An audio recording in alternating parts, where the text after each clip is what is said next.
My son's fiancé mocked me when we met for the first time. Your dad only finished middle school. Seriously, can you even get a job with such low qualifications? She laughed heartily. Her father joined in. I can't believe he's an unemployed high school dropout.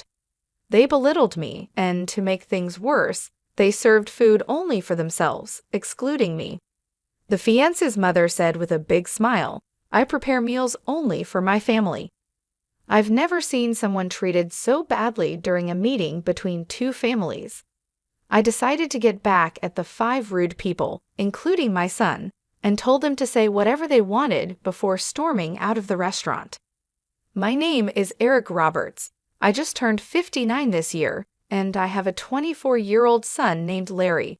But my relationship with my son is strained, and he never comes to my house. I've often regretted how I raised him, as this led to the situation we're in now. I lost my beloved wife when Larry was still in elementary school. My wife had been frail since childhood, and she passed away at the young age of 47. At my wife's funeral, I didn't care about the judgmental looks from relatives. I sobbed like a little kid. Larry was more composed, telling me, Dad, it's sad, but let's say our goodbyes to Mom. But my grief only lasted during the funeral. Back then, I was running a real estate business I had inherited from my father. The day after my wife's funeral, I woke up to phone calls from clients. That's right, I had loyal clients to take care of, and I had to raise Larry on my own. Those phone calls snapped me out of my grief, and I headed to my office. At the same time, I took part in school events and PTA meetings, filling the role my wife had played all by myself.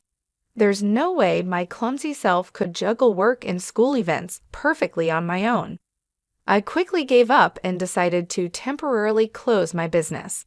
I handed over my clients to another real estate agency so I could spend time with Larry. But when I went to his school, Larry glared at me and said, Dad, I told you not to come.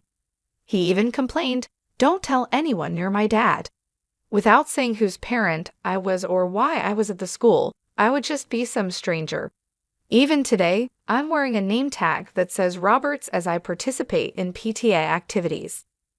I couldn't understand why my son suddenly started giving me the cold shoulder, but it didn't take long for the truth to come out. Hey, isn't that your dad? What's he doing at school on a weekday? Does he have nothing better to do? One classmate said, My mom said that after your mom passed away, your dad became jobless, right? Larry remained silent and looked down as his classmates taunted him. I quickly rushed over and told them, I'm just taking some time off work. It's like your summer or winter break. But this only made things worse for Larry. Your dad's just pretending to be on break. Your family's poor. I'll share my bread from lunch with you, one kid said. Larry grew more and more resentful, and his classmates kept making fun of him.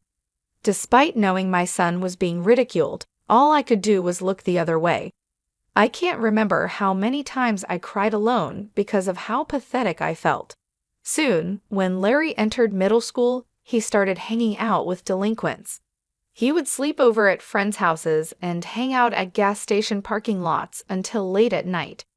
Back in the day, cell phones weren't very common, and it was rare for a middle schooler to have one. Larry started coming home less and less, and I had no clue where he was or what he was doing. All I could do was apologize when I got calls from the school saying there had been a complaint from a nearby gas station. Whenever I went to Larry's school, Larry and his rowdy classmates would call me names like good for nothing and bottom of the barrel while throwing empty cans at me. Larry had become more violent since entering middle school, and I was scared to even talk to him, not knowing what he might do. I wish I had handled things better when he was still in elementary school, but what was the right way for a parent to deal with a child's bad behavior? I had no idea how to communicate with a teenager and was utterly confused. He skipped school without caring and even ran away during classes. His grades were rock bottom. At a parent-teacher conference, they told me about a private high school where even Larry could get in, and I was relieved. I was glad there was a high school he could go to. I thought maybe he'd calm down a bit after going to high school. Just as I hoped, after starting high school, Larry began to take his classes seriously. He studied hard, started scoring a bit above average on tests, and even made it to college. But his disdain for me remained the same. Even after going to high school, he continued to bounce from one friend's house to another, never stopping by home. After getting into college, he started living alone in a dorm and paid his tuition by working part-time. He was living independently, which was commendable, but he was cold as ice towards me. Even after he started working, he never once came home. Then, out of the blue, when Larry was about 24, he called me. He said, "I've got someone I want to marry." Then he goes, "Next Sunday at 3 p.m., we're meeting up at a fancy restaurant, so be there," and lets me know the plans he made without even asking about my availability. I was like, hold on, this is too sudden. But when I got mad, he just said, "If you can't make it, don't bother," and hung up the phone with his cold attitude. I had mixed feelings, but he's my only son, so for his sake, I went to the fancy restaurant at the time he told me to. When I got to the restaurant, her folks were already there, and they were like, "Who are you?" All rude. I was like, "You call me out of the blue, and then ask who I am? Come on." But even though I was fuming, her folks just said, "No, we didn't call you," and they were just as cold as my son. Now my son Larry was standing there smirking. This guy was up to something. Still not sure I trusted what was happening, I headed inside the restaurant. There was no talk about Larry or his partner Kelly. Instead, I was the center of their attention, and they treated me like an intruder.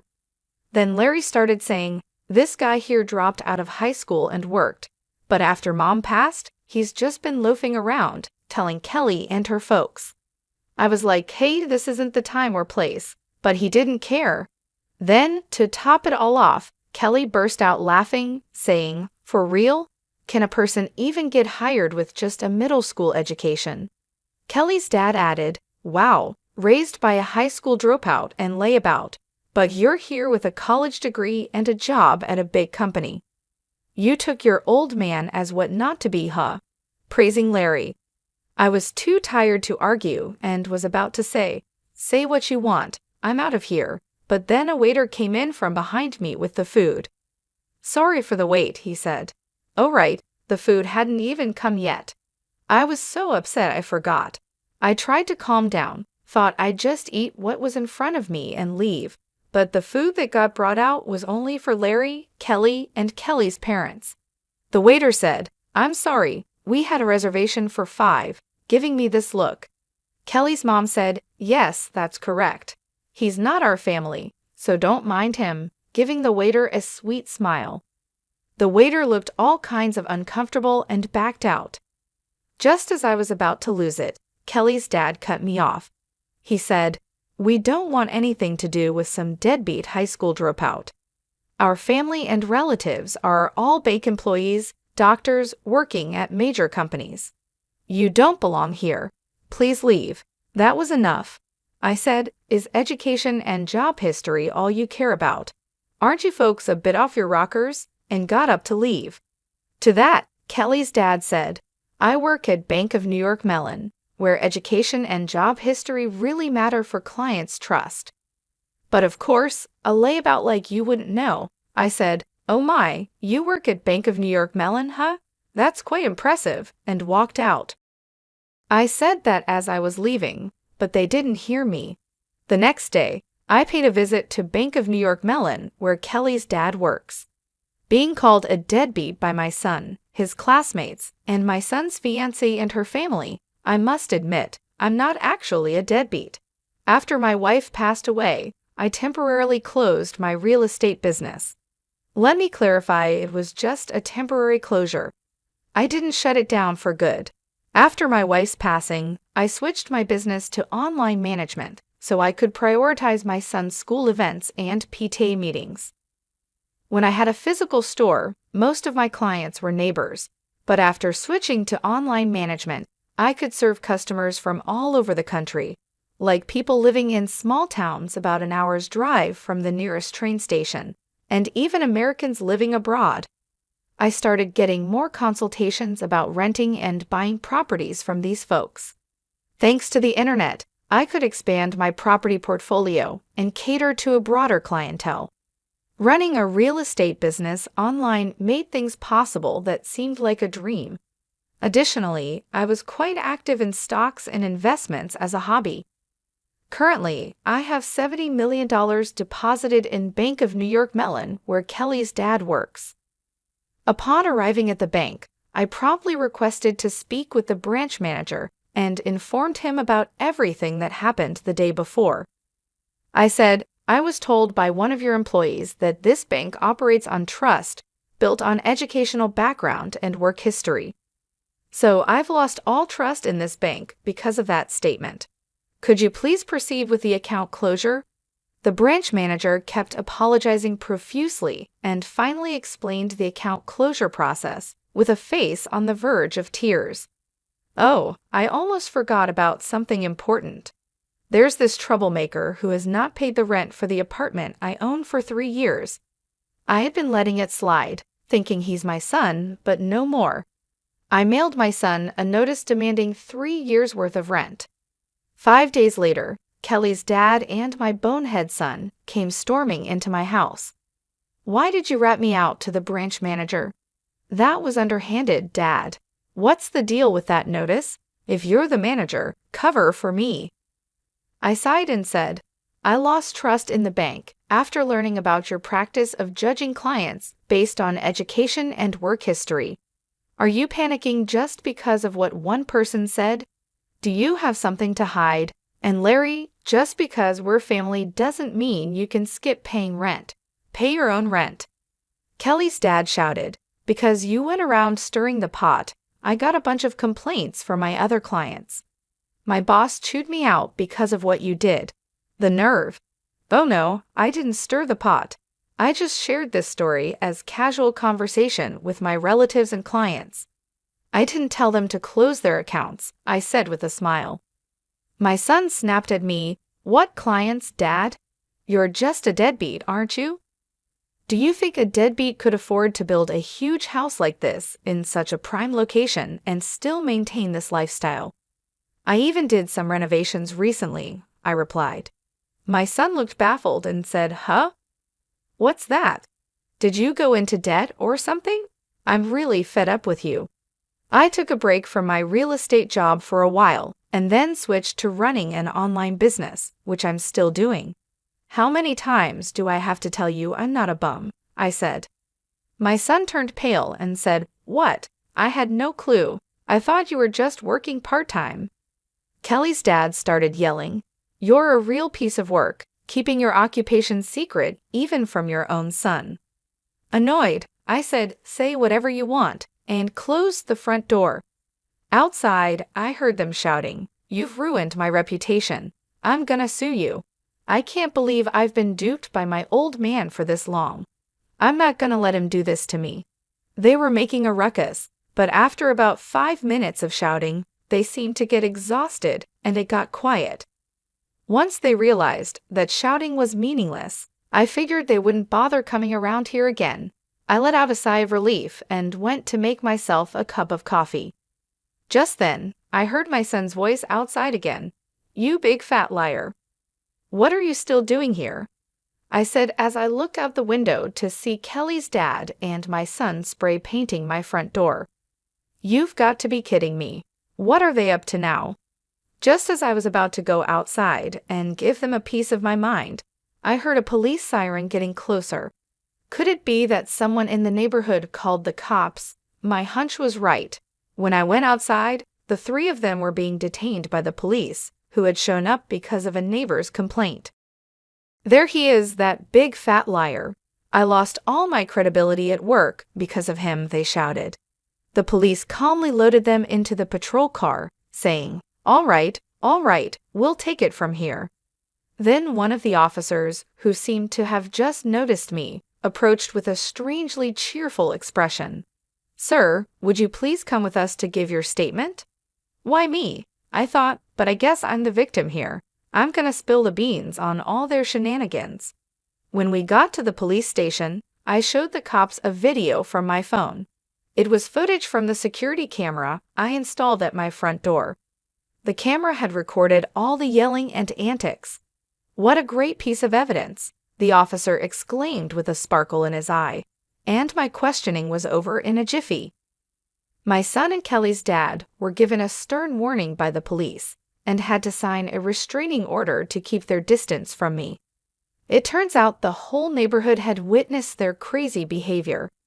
One of my son's coworkers, who lives nearby, had been blabbering about it at the office. "Hey, you won't believe it, but Larry was caught spray painting his own father's house and got hauled off by the cops."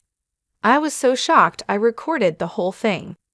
My son became the talk of the town at his workplace and with clients, and his boss ended up demoting him.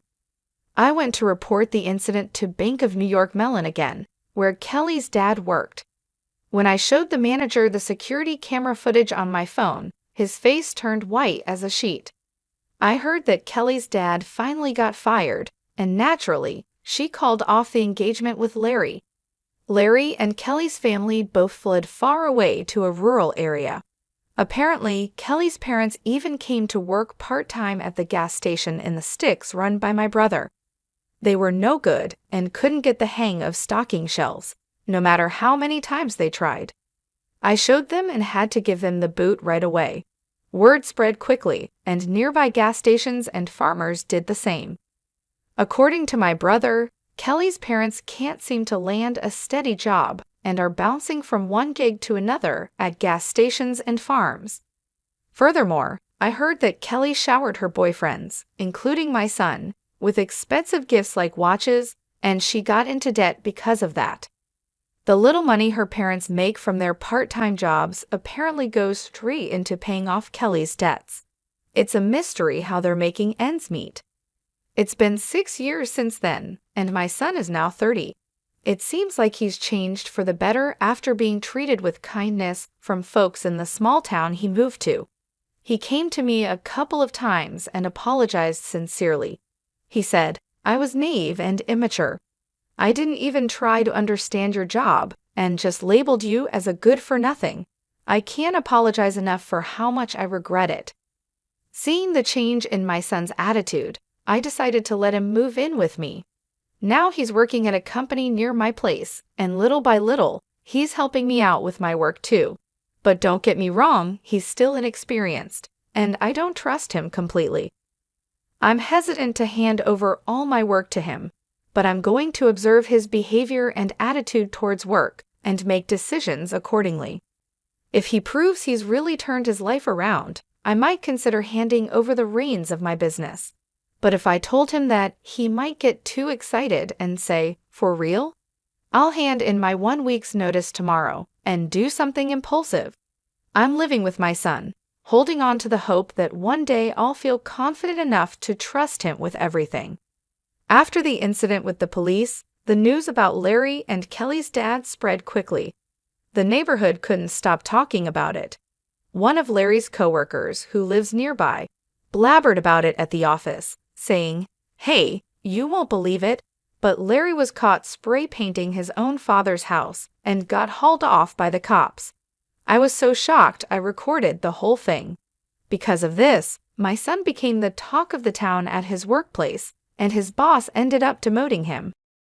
I went to report the incident to Bank of New York Mellon again, where Kelly's dad worked.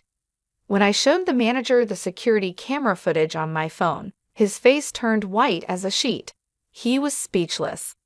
I heard that Kelly's dad finally got fired, and naturally, she called off the engagement with Larry. Larry and Kelly's family both fled far away to a rural area.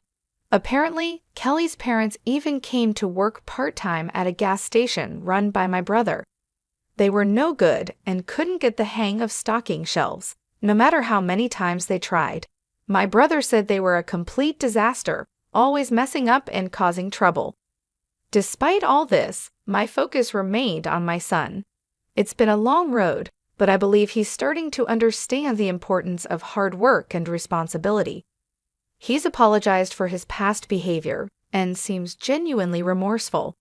I've told him that actions speak louder than words, and I'm watching to see if his actions match his apologies. Living with him again has been challenging, but it's also been a chance for us to rebuild our relationship. I see glimpses of the man he could become, and it gives me hope. I haven't decided yet whether I'll hand over my business to him, but I'm giving him a chance to prove himself. If he shows he can be responsible and trustworthy, then maybe, just maybe, I'll consider it. But for now, I'm taking it 2 days at a time, hoping for the best and preparing for the worst.